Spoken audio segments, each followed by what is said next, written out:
Qafqaz Universiteti Mədəniyyət Şöbəsinin Dram Dərnəyi xalq şairi Bəxtiyar Vahabzadənin Özümüzü kəsən qılınc adlı əsərini səhnələşdirib. Tamaşa Gənc Tamaşaçılar Teatrında nümayiş olunub.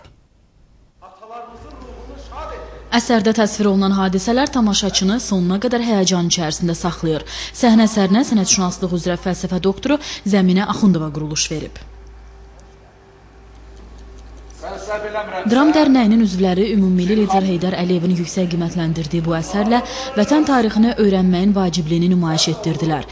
Böyük Azərbaycan şairi Bəxtiyar Vahabzadənin Türk birliyinə səsləyən ideyalarını məharətlə çatdıran gənc aktyorların oyunu tamaşaçılar tərəfindən maraqla qarşılanıb. Qeyd edək ki, tamaşa qədim türk xalqlarının tarixi keçmişini, zəngin dövlətçilik ənənələrini özündə əks etdirir.